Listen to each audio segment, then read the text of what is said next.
Continuamos. ¿Sí? Continuamos en Paneo Semanal. Dale, Luis. Sí, no, estaba tomando la palabra para presentar a nuestro invitado de gala de este su programa Paneo Semanal, Ramón Pérez Fermín, que es viceministro de Comercio Interno, licenciado en Derecho de la Universidad Católica Madre y Maestra en el 2003, magíster en Derecho de Mercados Financieros en 2004, actualmente socio director del Legal Management, Ingeniería Jurídica, firma especializada en organización de valores bancarios, energía y constitucional. Fue profesor de Derecho Bursátil y Derecho de las Garantías en la Pontificia Universidad Católica Madre y Maestra. También se desempeñó como asesor financiero de Geneva Asset Management. Tenemos aquí, bienvenido, Ramón Pérez Fermín. Señores, yo encantado de estar con ustedes y la verdad que agradezco muchísimo la oportunidad de compartir algunas ideas, dado que sin duda alguna ustedes tienen un programa que genera buen contenido y eso para mí es interesante, de poder intercambiar con ustedes. Gracias. Bueno, Ramón, te vemos todos los viernes, los dominicanos. Es la frase más famosa de los viernes. Sí, algunos, ¿verdad? Te ven con un poco de recelo, otros, ¿verdad? Pero esa es parte de la labor, ¿verdad?, que se realiza desde el Ministerio de Industria y Comercio, sobre todo ante la situación internacional de los commodities. Entonces quisiera un poco que nos expliques qué es lo que ha estado pasando, por qué los precios de los combustibles han experimentado. Antes de que le explique eso, vamos a felicitarlo porque el Ministerio, por el premio que recibió el Ministerio de Comercio, premio a la calidad en la gestión Hay que decir pública. Que no es la primera vez, creo que es la segunda. Es la segunda, pero hay que felicitarlo porque él es parte de esa gestión y felicitar a través de él al ministro Hipólito Bisonó por ese logro. Y medalla de oro, ¿verdad? Sí, de oro. En buenas prácticas en la gestión pública. Entonces, felicitarlo y ahora sí la pregunta. Nada, ¿qué está pasando en el mercado internacional de los commodities? Yo sé que es algo que ha afectado todas las materias primas, pero un poquito nos des tu visión como gestor del tema desde el Ministerio de la Política Pública en materia de comercio interno y sobre todo como regulador del mercado de hidrocarburos. Sí, gracias, José. Mira, muy brevemente, agradezco en nombre del ministro Bisonó y de todos nosotros, el equipo que le acompañamos, la ponderación favorable que hacen sobre el premio que ayer el ministerio y la gestión del ministro Bisonó recibió. Nos llena de júbilo saber que estamos haciendo las cosas en la dirección adecuada y que eso germina también en el reconocimiento público. Y por supuesto lo compartimos también con humildad frente a la gente, porque ¿por qué no? Con respecto a lo que pasa en el mercado internacional, yo pienso que es una especie de tormenta perfecta. Los que hemos trabajado con materias primas sabemos que esto tiene afecciones multifactoriales, transversales, y es que la revalorización y la crisis de las materias primas, que no es de hidrocarburos, surge como consecuencia, y creo que es de conocimiento público, del paro abrupto de la economía en el primer trimestre del año pasado. El impacto que tuvo sobre el sector de los derivados del petróleo fue un impacto marcado, puesto que hasta se cotizó en algún momento en valores negativos en las transacciones bursátiles, que es lo mismo que decir que prácticamente te estaban pagando para que tú pudieras llevarte las mercancías como consecuencia del cortocircuito que había logístico en el mercado. Eso generó una aprensión importante en los países productores de petróleo como consecuencia de no querer volver a ese esquema en donde se vieron altamente perjudicados esos países, y eso ha generado una dilación en el tiempo de volver a la explotación, a la producción y a los niveles prepandémicos de ella, al tiempo que la economía se ha ido reactivando. Entonces existe un desfase elemental de oferta y demanda de esa mercancía. En adición a ello, y se torna crítico también, las economías asiáticas han salido adelante en la cooptación, en el acaparamiento de algunas materias primas críticas, como son los derivados del petróleo, y en el caso particular del GLP, también todos sabemos que está estrechamente ligado a la producción y al procesamiento de plásticos, que ha sido también punta de lanza de lo que está ocurriendo en la recuperación asiática, particularmente en China.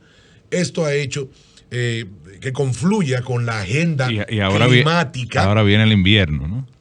Bueno, ahora en el caso del GLP. En el caso del GLP también la estacionalidad juega un papel muy marcado en su revalorización. Hasta marzo tendremos niveles indeseados de esos precios que responde a un comportamiento cíclico más o menos estable, en donde la apreciación del gas licuado de petróleo siempre ronda a 20-25% más de lo que ocurre en el calor norteamericano, para utilizar un parámetro que tienden a subir un poco las gasolinas, los productos líquidos. También el gas natural, por los temas de los conflictos europeos, ha experimentado unas alzas 240%. Estamos hablando de que los umbrales de cotización rondaban los $2.50 el millón de BTU y están casi a $6 hoy. Exactamente. O sea, es una apreciación alucinante que cualquiera pudo haber previsto, pero casi nadie que se dedicara a eso lo hiciera con precisión. O sea, es muy fácil, como dicen, tú decir, yo podía prever esto, pero si tú miras los principales predictores de los mercados, que se equivocan en muchísimas ocasiones también, no acertaron prácticamente ninguno de lo que está ocurriendo. No es un tema de dimensión global, nacional ni regional, es mundial. Pues algo que pasa y si le sumas, perdóname a esto, elementos como el Texas Freeze, la tormenta en febrero en Texas, hacía 100 años que en Texas no nevaba. Y precisamente en el febrero del 2021 lo hace, y que generó una dilación en la producción y el cierre de algunas empresas petroleras por semanas y otras por meses. Eso genera también un elemento que tiende a tornar más crónico lo que está ocurriendo. La agarró en el momento de la transformación de energía tradicional a energías renovables, en el caso de Texas. Bueno, estaba haciendo su transición a energías renovables. Texas se había desconectado de la red. Y en el mundo, en su propia... Y en el mundo nos toma, no en la fase conceptual de la migración y del mosaiqueo de las ofertas de generación de electricidad, sino nos toma precisamente en la fase de implementación. O sea, hay puesto en marcha muchísimos proyectos de desmonte de combustibles fósiles. De hecho, la industria automotriz ya no está desarrollando motores de combustión. Correcto. Investigación y desarrollo todo está ha cesado en otra dirección. Vehículos eléctricos, sobre todo. Por eso hablo de una tormenta perfecta. Por eso hablo de que ni en la proyección más inverosímil se hubiese podido pensar en modelos como lo que estamos viendo actualmente. Y visto eso, ¿cuáles son las proyecciones para el mercado de hidrocarburos? Reconociendo, yo iba a hacer esa pregunta, pero reconociendo que es un ejercicio totalmente esotérico. Y es prestidigitador. Claro, y de adivino prácticamente, pero siempre es bueno hacerlo, porque después entonces uno explica por qué se equivocó, ¿verdad? Claro. Siempre hay un factor que no estaba contemplado. Entonces una variable no contemplada. Entonces un programa para predecir, 4 para explicar por qué no se dio. Claro, porque yo siempre, cuando hablábamos de estos temas, decía, es que son cosas que no dependen de nadie, sino que, claro, hay elementos que tú puedes más o menos predecir. Bueno, el invierno va a venir todos los años. Eso tú lo puedes predecir. Ahora, tú no sabes qué invierno puede venir, si un invierno suave, un invierno fuerte, que se alargue más allá de que te llega hasta abril, qué sé yo, y qué impacto va a tener en materia de la producción del gas licuado, del consumo, perdón, de la demanda del gas licuado de petróleo. Por ejemplo, tú pudieses hacer ese ejercicio, pero y si mañana te explota una refinería, o sea, son elementos que, bueno, lo que pasó en el año 2013, como tú hablas de terremotos. O sea, el mercado del gas natural produjo un alza que nadie estaba previsto, porque nadie sabía que iba a haber un tsunami, un terremoto, y después un tsunami que iba a afectar una planta nuclear en Japón, que iba a despertar el temor de los demás países que dependen de energía nuclear, y que todo el mundo apagó su planta nuclear y empezó a consumir gas natural. Claro. No, o te pasa como todos fuimos testigos del entaponamiento absurdo del canal de Suez. O sea, claro. ¿Cuándo hemos visto nosotros escenarios así? Hemos visto variables así. Sin embargo, la labor del ministerio es hacer y diseñar política pública y planificar. Entonces, un poco, ¿qué esperan ustedes? Porque uno que quisiera que esto terminara. Entonces, la gran... claro. Claro. No, pero no solo por el tema de los combustibles, evidentemente el impacto en la inflación en términos generales, sobre todo en los artículos de primera necesidad, el impacto en las grasas, en los fertilizantes, en los alimentos. Yo siempre he dicho que aquí ensamblamos pollo, y cerdos y vaca, porque realmente la soya, el maíz, el sorgo, son materias primas de los alimentos, de los piensos que nosotros no producimos. Entonces, realmente, ¿qué ustedes ven que pueda suceder? Y además, ¿qué ha estado haciendo el gobierno para paliar el impacto de los precios? Sí, y solo a modo de, adheriéndome a lo que dices, señores, los fletes. La revalorización de los fletes a niveles impensables, 500, 600% de su valor, en algunos rubros específicos, casi inviabiliza la importación de esos productos. Hay algunos productos que el valor intrínseco que tienen, tú sí puedes jugar con ellos, pero hay otros que esta revalorización de 15, 20 mil dólares es más que el valor de la mercancía que tiene, que contiene el furgón. Entonces, esto empieza a ser una situación desde hace unos meses bastante complicada. En el área de los hidrocarburos, el gobierno ha destinado 12 mil millones de pesos este año para no trasladar lo que dicta el mercado internacional, que debe ser el precio de venta al público en el país. Son valores importantísimos para nuestra economía. Yo pienso que, y creo que hay casi un consenso en torno a esto, que esas intervenciones deben de tener por obligación y por responsabilidad y por salud financiera de las cuentas del Estado, deben tener un carácter temporal. Es insostenible. Con el mercado no se compite. Al final del camino lo que tenemos que hacer es intentar aplanar un poco esa curva dolorosa de apreciación. El impacto. Al final del camino es intentar sortear razonablemente, en la medida de lo que se pueda, lo que está ocurriendo, pero también hacer conciencia, que la sociedad haga conciencia de que hacer una abstracción de los mercados internacionales no parecería inteligente, no parecería responsable que desde el gobierno se quiera mandar ese mensaje, sino un mensaje de acompañamiento, un mensaje de sortear intersemanalmente. Yo creo que es un ejercicio que se ha hecho durante muchos años, muchas gestiones en el país. Creo que los incumbentes que han estado allí saben a lo que me refiero. Creo que... yo creo que por mí que tú lo estás diciendo. No, pero claro, es así. Lo digo, lo único que lo que ha pasado ahora quizás ha sido... Bueno, la pandemia es algo que no teníamos 100 años, que no ocurría, evidentemente. Ha sido un escenario totalmente, como tú decías al inicio, una tormenta perfecta. Yo recuerdo cuando yo fui ministro de Industria y Comercio, me tocó el barril del petróleo, alrededor de $100. Y aunque compensamos una parte de realmente la incapacidad del gobierno de asumir, porque entonces tú al final lo que juegas es con el flujo de caja de las importadoras y tú no puedes exprimirlas a tal punto que no tengan capacidad de importar el producto. No, y generar entonces un desabastecimiento de esos productos que sí es verdad que trastoca muchísimo. Pero los montos que estamos viendo ahora realmente yo no recuerdo haberlo visto, ni en la crisis del 2008, que realmente también el petróleo estuvo cerca de $100 o más de $100 el barril.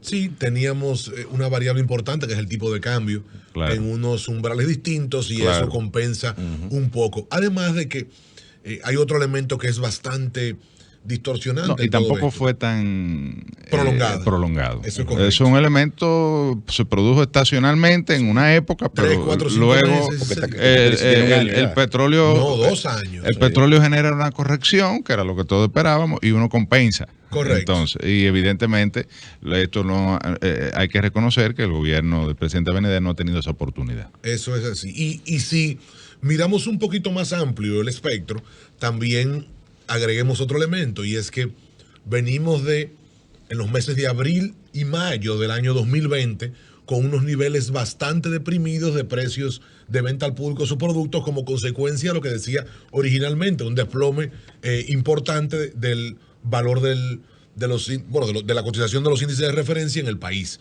O sea, las gasolinas estuvieron a unos niveles muy bajos y los diésel también y el GLP también como consecuencia de ese desplome en valores negativos del WTI y del Brent. Entonces, ¿qué tenemos enfrente? Yo pienso que tendremos unos meses más bastante duros. Esa es la verdad. Tendremos unos meses en donde será un gran reto para el gobierno sortear la ostensibilidad de intervenir en el mercado y de, a partir del decreto 625-11, poder manejar todo esto con las finanzas públicas como hablamos precedentemente. En el caso de otras materias primas empiezan, creo yo, a ceder un poco algunos valores. También hubo una tormenta perfecta, señores. En los mercados productores de referencia como Ucrania y el Cono Sur, donde tenía que llover, hubo sequía extrema. Y donde tenía que haber sequía por el momento de la plantación, hubo inundaciones. Y eso generó unos trastoques tremendos. Pero en los casos, por ejemplo, el trigo, que prácticamente el precio es un 40%. El incremento con relación al año pasado más ha estado bajando, pero jamás se acerca a lo que era hace un año y a los niveles prepandémicos. Sí. La soya, el maíz y los fertilizantes, y las grasas, 100%. Los fertilizantes, eso están en niveles récord de precios. Y como tú dices, Estados Unidos está exportando maíz a Canadá. O sea, Canadá no era un cliente consumidor de maíz, pero por razones climáticas tuvo un descenso de su producción, y Alemania está comprando soya. O sea, que por el tema de la sequía. Y todo eso son factores que son imponderables, es lo que decíamos al principio. Sí. ¿Quién se iba a imaginar que en Alemania iba a haber una sequía, que iban a comprar más soya en el mercado y que iba a subir los precios? Todas las medidas de estímulo que han aplicado, sobre todo en los países de verdad, digo de verdad porque ¿qué consumimos nosotros del país global de materias primas? Referenciales, dice, economías de... Pero Estados Unidos, ahora hay un sobrecalentamiento de la economía. Lo que ustedes mencionaban ahorita es parte del plan de estímulo, al inicio del programa, el proceso de inversión en construcción de infraestructura. Eso lo anunció el presidente Biden antes incluso de llegar al gobierno, ya habiendo ganado las elecciones, antes de asumir, que era parte de las acciones que se iban a implementar. Una de las críticas que hacían los economistas era el efecto inflacionario que se iba a tener por el incremento de la demanda. Entonces estamos viendo un efecto inflacionario no solo en Estados Unidos, sino en el mundo entero. Ya de por sí, pues como todos sabemos, la inflación es multifactorial, y el precio de la mano de obra en Estados Unidos está incrementándose. De hecho, ayer salían unas estadísticas en el New York Times donde 4.4 millones de empleos. Renuncias. Personas renunciaron a sus empleos, pero para cambiar de empleo. Sí. O sea, no son desempleados, sino para ganar más. Eso fue en septiembre nada más. Sí. Mire, yo escribí un artículo en la prensa hace como un mes, abordando un elemento previo a este paquete de inversión de capital del gobierno norteamericano para reactivar el sector de la economía, del sector de la construcción, que generó también gran presión inflacionaria. Que, señores, estamos hablando de que la inflación en los Estados Unidos terminará en torno al 7%.